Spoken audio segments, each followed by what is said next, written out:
بسم الله الرحمن الرحیم. السلام علیکم. تاسو ګورئ شاه الکتریکل اکیډمي. نننې زموږ ټاپک د فلوټ لیول سویچ په اړه کې دی چې فلوټ لیول سویچ څه ته وایي، کار څنګه کوي. نن د هغې په اړه کې خبره کوو. دا زموږ سره یو فلوټ لیول سویچ پروت دی. د دې کار څه دی؟ نو څومره چې زموږ سره لیکویډز دي، که په هغې کې اوبه دي، که کیمیکل دي، که هغه داسې بهیدونکي څیزونه چې مونږ هغه په یو ټینک کې یا په یو ډرم کې یا په یو داسې بکټ کې په داسې ځایونو کې جمع کوو چې د هغې دپاره زموږ سره یو لوښی او مونږ وایو چې د کم لیول لپاره کم لیوله پورې دا ډک شي او یا د کم لیوله پورې دا تش شي او دوباره زموږ سره اټومیټک څه شي آن شي. په دې کې به چند څیزونه زموږ سره لګي چې په هغې کې به یو موټر وي، پمپ چې ورته ویلی کېږي. د هغې دپاره به بیا موږ یو کنټرول سرکټ جوړو چې په هغې کنټرول سرکټ کې به زموږ سره مین کردار چې کوم دی هغه به زموږ سره د فلوټ دا کوم فلوټ لیول سویچ چې دی دا به پکې زموږ سره وي. ټیک شو. دا یو داسې فلوټ لیول سویچ دی چې دا زموږ سره لیول ته ګوري چې یاره د کم لیوله پورې داسې ډکول دي او چې کله بیا د دې سطح په ښکته باندې روانه وي نو د هغې د یوې لیوله پورې چې کله دا د خپل لیول په ښکته ځي د هغې پورې چې کله دا ورسي نو دوباره دی په اټومیټک طریقه سره موټر آن شي او بیا دې موږ ته خپل لیول چې دی هغه پوره کړي. نو زیات تر به تاسو لیدلي چې یاره په کوم ځای کې کنسټرکشن کار کېږي یا یو بلډینګ جوړېږي، په ساده پښتو کې که موږ ووایو نو هر هغه ځایونه چې په هغې کې څه کار کېږي او یا عام استعمال لپاره مونږ په یو ځای کې د اوبو ټینکۍ استعمالو یا په یو انډسټري کې د لیول لپاره استعمالو نو په هغې کې مونږ دا فلوټ لګو. ولې چې دې له مونږ بیا بیل په دیاړۍ باندې یا په پیسو باندې یو کس نیسو چې یاره ته به د دې څیز نګراني کې چې دا لیول د دې نه ښکته نه شي یا د ټینکۍ زما سره خالي نه شي او اینی ټایم په دې کې اوبه موجود وي یا کیمیکل موجود وي یا اینی لیکویډ کېدی شي، یو بهیدونکی څیز کېدی شي چې یاره د هغې مونږه یو لیول څه کوو مینټین ساتو، په یو لیول باندې ساتو چې د هغې نه کله کمیږي یا سیوا کېږي.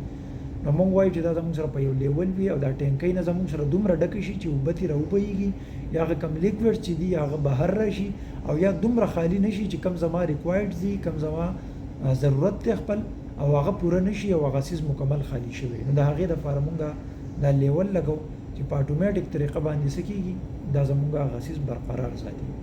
د هغې نه مخکې چې کوم ملګرو زمونږ چینل نه سبسکرایب کړی نو زمونږ په یوټیوب باندې چې کوم چینل دی شاه الکتریکل اکیډمي هغه سبسکرایب کړئ، خپلو ملګرو سره شیر کړئ چې نورې هم داسې معلوماتي ویډیوګانې ستاسو دپاره راوړو او تاسو ته څه نه څه فایده میلاویږي. ټیک ده. نو نن به دا څیزونه زه تاسو ته پریکټیکلي په یو پیج باندې د دې دا ټوټل ډایګرام تاسو که وګورئ په دې باندې یو ډایګرام الریډي جوړ دی. ټیک ده. اوس د دې کار څنګه دی، دا کنیکټ کېږي څنګه، په یو سرکټ کې بیا مونږ استعمالو څنګه، ورکینګ به بیا څنګه کوي، نو په هغې باندې زه تاسو ته پوره یو ډایګرام هم جوړوم او په هغې هم پوهه کوم هم. ښه، اوس مونږ په فلوټ لیول سویچ باندې اول څه خبرې وکړې. اوس په هغې باندې چې دا کم ډایګرام جوړو د هغې ډایګرام مطابق که تاسو دا ریلی ولګوئ، دا فلوټ لیول سویچ ولګوئ نو دا به ستاسو سره بالکل پراپر صحیح طریقه باندې کار کوي. اوس په هغې زه تاسو په دې ډایګرام باندې پوهه کوم د دې مطابق چې تاسو کله هم په سرکټ کې دا ریلی انسټالوئ یا دا سویچ لګوئ لیول نو هغه به تاسو څنګه لګوئ. دې ډایګرام ته لږ په توجه سره کښېنئ چې تاسو په دې باندې پوه شئ. دې ته وګورئ، دا زموږ سره هغه فلوټ لیول سویچ دی. وختي الریډي په تاسو ته ما دا وام خو بیا دې ته لږ وګورئ. په دې کې زموږ سره د 1 نه واخله د 8 پورې پوینټونه دي. هغه پوینټونه تاسو ته په بیک باندې ښکاري. دا زموږ سره هغه اته ټرمینل دي، 8 پوینټس دي. دا 8 پوینټس چې دي د دې استعمال به مونږ څنګه کوو په هغې ځان پوهه کوو. ټیک ده. لږ یې خواته کښېنئ چې په دې باندې پوهه شئ. دا زموږ سره یو فلوټ لیول سویچ دی. دا د KFC PC8 دا زموږ سره د دې نمبر دی ماډل. زموږ سره د دې انپوټ ولټیج چې دی هغه زموږ سره څونه دی 220 ولټ. ټیک ده. بیا زموږ سره د دې چې کوم سنسینګ ولټ دی هغه زموږ سره 8 VAC مطلب 8 ولټ AC کرنٹ دی. ټیک شو. او میکزیمم زموږ سره دا ټوټل زموږ سره څه دی میکزیمم دی. او دغه شان د دې چې کوم کانټیکس دي کوم چې کانټیکټ دي هغه زموږ سره 250 امپیر وولټ او 5 امپیر پورې څه کولی شي برداشت کولی شي. دا خبرې الان وخت پرېږدو ځان په دې باندې پوهه کوو چې یاره دا کار څنګه کوي او د دې دا پوینټونه چې کوم دي دا مونږه څنګه استعمالولی شو. په دې کې که تاسو وګورئ زموږ سره 5 او 6 نمبر ټرمینل چې دی دې ته مونږه سورس وایو. سورس مطلب دا د دې چې کومه انپوټ سپلای راځي هغه څه ته وایي. صحیح ده. سورس زموږ سره دی 220 وولټ. ٹھیک ده. دا زموږ سره 220 وولټ دی. په 220 وولټ باندې زموږ سره چې دا کومه ریلی ده دې ته به انپوټ سپلای میلاویږي. ټیک ده. بیا زموږ سره په 1 8 او 7 درې پوینټونه دي. په دې کې دا 1 نمبر پوینټ چې کوم دی دا زموږ سره د ارتینګ دپاره استعمالیږي. ارتینګ باندې که کم ملګري نه پوهیږي نو هغه زمونږ په شاه الکتریکل اکیډمي کوم چې په یوټیوب زمونږ چینل دی په هغې باندې چیک کوئ. په دې باندې به الریډي تاسو ځان پوهه کوئ. دا زمونږ سره E3 پوینټ دی ته مونږ ووي. 8 نمبر پوینټ چې کوم دی ته مونږ E2 وي او 7 نمبر پوینټ چې کوم دی دا زمونږ سره E1 دی. دا E1 پوینټ چې دی دا مونږ د اپر سایډ دپاره لګو او کوم چې E2 دی دا زمونږ سره د ډاون دپاره لګي. مطلب چې زموږ سره یو ټینک دی بکټ دی یا مطلب دا چې ځای چې په کوم ځای کې مونږ یو لیکویډ راجمع کوو. لیکویډ مینس چې کوم زموږ سره اوبه دي یا مطلب کیمیکلز دي یا نور داسې چې هغه په لیکویډ فارم کې دي او د هغه مونږ په یو ټینک کې په یو ځای کې راجمع کوو. نو د هغې د جمع کولو دپاره به زموږ سره یو لیول مختصي د هغې لیول نه مونږ وایو چې دا بره نه ځي او یو لیول به مونږ په ډاون باندې ساتو چې د هغې نه زموږ سره کمیږي نه. د دغې لیول دپاره به مونږ څه کوو دا یو فلوټ لیول سویچ دی چې دا به څه کوو استعمالو. په دې کې اوس زموږ سره E2 چې کوم دی دا مونږ د ډاون دپاره وساتو چې کله زموږ سره دې ځګي ته دې پوینټ ته کله دا لیکویډ راورسي نو زموږ سره به چې کوم موټر دی دا به آټو سټارټېږي. ټیک شو. دا به سټارټ شي زموږ سره به ټینک فل کی. په اپر لیول چې کوم زموږ سره لیول پکار دی په بره سایډ باندې هغه ځګي ته چې کله لیکویډ ورسي نو زموږ سره په اټومیټیک طریقه سره موټر څه شي بند بشي. ټیک شو. نو دا زموږ سره اپر سایډ شو.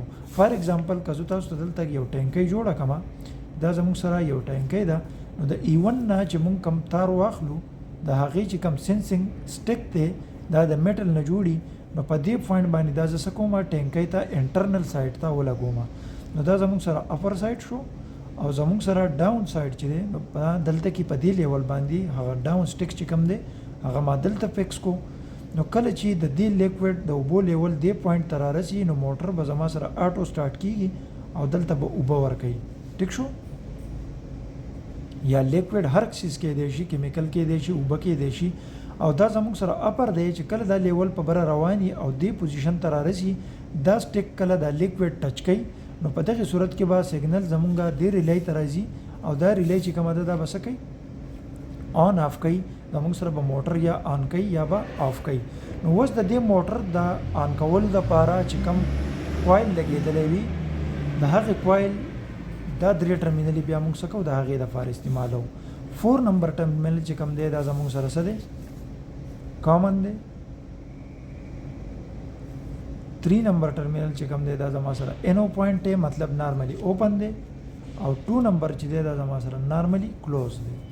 نو دا ټرمینل چې دی دا به د ده سره صحیح اوپن وي او د ده سره به صحیح کلوز وي. ټیک شو. نو کله چې په دې باندې سپلای راشي د سپلای نه پس په 4 نمبر باندې الریډي فیز موجود دی د دې نه به مونږ څه کړی دی ته به یو جمپر اخیستی چې دته الریډي سپلای څه ده میلاو ده. اوس دا 4 د دې سره کلوز دی د دې سره اوپن دی. نو چې کله زمونږ سره سیګنل میلاو شي د اوپن ټرمینل چې کوم دی دا به مونږ استعمال کو. په نارمل حالت کې به دا صحیح په دې سایډ کلوزي. کله چې سیګنل میلاویږي په 3 نمبر به د سپلای وباسي او د موټر چې کوم کانټیکټر دی د هغې A1 یا A2 په کم باندې تاسو د کوایل کنټرول کړئ په هغه سایډ باندې به دا سپلای ورکوي او موټر به زموږ سره څه کېږي آن کېږي به. نو په دغې طریقه باندې به دا ورکینګ کوي. که دا زموږ سره د مګنیټک کانټیکټر A1 او A2 پوینټ شي ټیک شو. نو موږ به د NO پوینټ د دې چې کومه ریلی 3 نمبر پوینټ دی کم زموږ سره په انو دی د هغې نه چې موږ کم ټرمینل واخلو د دې کوایل نه، نو هغه به موږ په 3 نمبر میلاو کو چې کله دی بیا ډاون ته راځي نو په ډاون به د سیګنل ورکوي، په دې لاره باندې به د کوایل ته سره راځي سپلای راځي او موټر به زموږ سره پراپر آن کیږي. په دغه صورت کې به زموږ موټر چې دی دا اتوماتیک طریقې سره آن کیږي او آف کیږي به او دا ټینکی چې کومه ده د دې لیول چې کوم دی هغه به زموږ سره صحیح برقراري، دا به نه مکمل تشیږي او نه به داسې ډکیږي چې هغه په بهر راوبهیږي. نو په دې طریقه باندې دا ریلی کار کوي. که بیا هم کم ملګري په دې باندې نه پوه شوي څه قسمه کوېسچن پاتې هغه په کمنټ باکس کې خپل کوېسچن ولیکئ سینډ یې کوئ، انشاءالله مزید به هم په دې باندې کوشش کوو چې په ښه طریقه په اسانو الفاظو کې تاسو په دې پوه کړو. نو هغه به ستاسو په فیډبیک باندې موږ ته پته لګي چې کم ملګري پوه شوي دي کم نه دي پوه شوي. نو د راتلونکي کلاسه پورې موږ له اجازت راکړئ. السلام علیکم.